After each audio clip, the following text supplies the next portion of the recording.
जय श्री राम मित्रों, सभी सनातन धर्म प्रेमी मेरा अभिवादन स्वीकार करें। मित्रों, आपका स्वागत है मेरे channel no magic only logic पे। आज के इस वीडियो का विषय रहेगा दीपावली। तो मित्रों, इन दिनों मैं कई रील्स देख रही हूँ जिनमें सिर्फ और सिर्फ दीपावली पूजन के मुहूर्त की चर्चा चल रही है। कुछ एक वीडियो आ जाते हैं जिनमें ये बताया जाता है कि क्या करें क्या ना करें, और उनमें जनरल कुछ नियम होते हैं, जैसे कि पुरानी वस्तुओं को बाहर निकालें, भंगार साफ करें, इत्यादि इत्यादि। परंतु एक मुख्य बात है जिसके बारे में कोई चर्चा कर ही नहीं रहा है। तो आज के मेरे इस वीडियो का उद्देश्य है कि मैं आपको वो कारण बताऊं जिससे दीपावली का महत्व होता है। धार्मिक मान्यताओं के अनुसार श्री रामचंद्र जी अपने 14 वर्ष का वनवास पूर्ण करके ठीक इसी दिन अयोध्या में वापस लौटे थे। तो उनके पुनरागमन की खुशी में अयोध्या नगर के नगर वासियों ने पूरे नगर को दीपों से, रंगोली से और तरह तरह की साज सज्जा से सजाया था, पूरे नगर को साफ किया था, और इसीलिए ऐसा माना जाता है कि उस दिन दीपावली मनाना चाहिए। ये तो हुई धार्मिक ग्रंथों की बात। परंतु क्या आपने कभी सोचा है कि जब श्री रामचंद्र जी लौट कर आए होंगे तब उन्होंने क्या किया होगा? जी मित्रों, यही वो तथ्य है जो कोई नहीं बता रहा है, और अगर कोई बता रहे हैं तो सिर्फ और सिर्फ ये कि दीपावली 31 अक्टूबर को करें या 1 नवंबर को, दीपावली की पूजा दोपहर में होनी चाहिए या शाम को। तो इन सारी बातों का महत्व तब होता है जब हम पूर्णतः तथ्यों की बात पर चलें, तथ्यों के मतानुसार चलें, और जो लिखा गया है, जो कहा गया है, उसी को मान्यता दें। सर्वप्रथम दीपावली इस शब्द का अर्थ क्या होता है? दीपावली का अर्थ होता है कई दीपों से आरती करना। तो जब श्री रामचंद्र जी आए तो कोई एक व्यक्ति वहां पर नहीं था जो उनका स्वागत करना चाहता हो।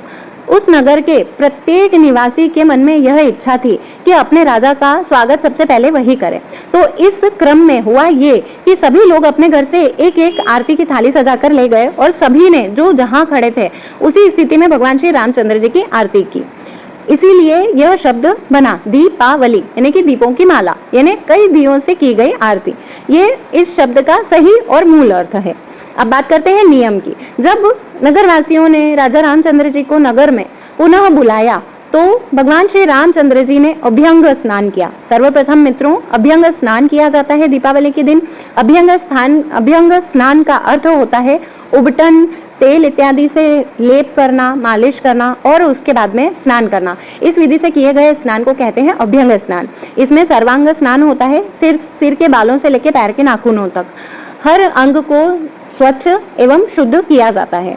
भगवान श्री रामचंद्र जी ने भी यही किया होगा। उसके बाद में उन्होंने सर्वप्रथम अपने पितरों का पूजन, तर्पण इत्यादि किया। जैसे कि आप सभी जानते हैं कि श्री रामचंद्र जी जब वनवास में थे तभी उनके पिता राजा दशरथ जी ने अपने देह को छोड़कर स्वर्गलोक को गमन किया।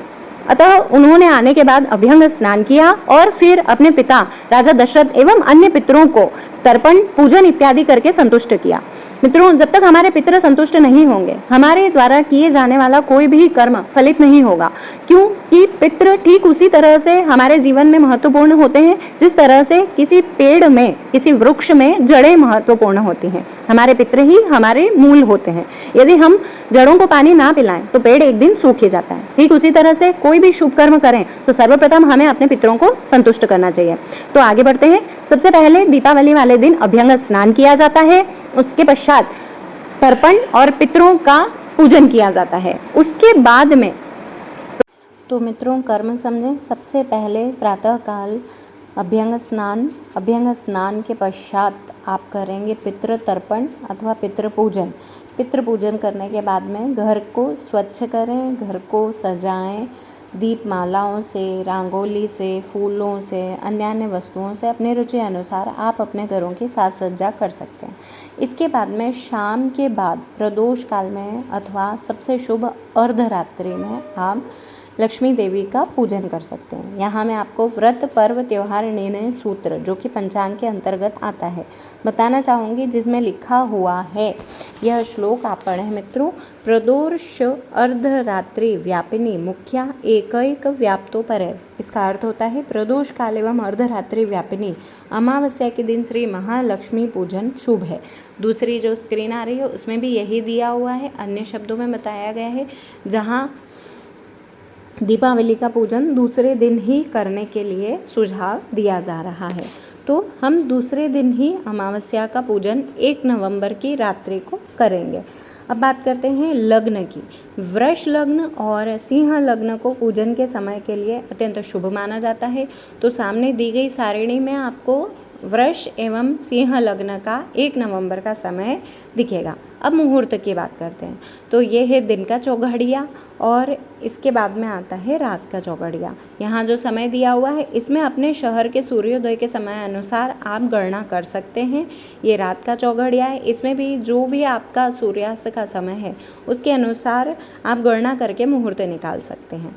यहाँ आप लोगों की सुविधा के लिए गुजरात अहमदाबाद शहर के लिए मुहूर्त मैंने दिए हुए हैं। ये है धनतेरस का मुहूर्त मंगलवार, उसके बाद में आती है रूप चतुर्दशी बुधवार जो मुहूर्त है। इसमें राहु काल मैंने अंडरलाइन किया हुआ है। यह मुहूर्त आप छोड़ दें क्योंकि राहु काल में पूजा भले ही चौघड़िया अच्छा हो निषिद्ध मानी जाती है, राहु काल अच्छा नहीं माना जाता।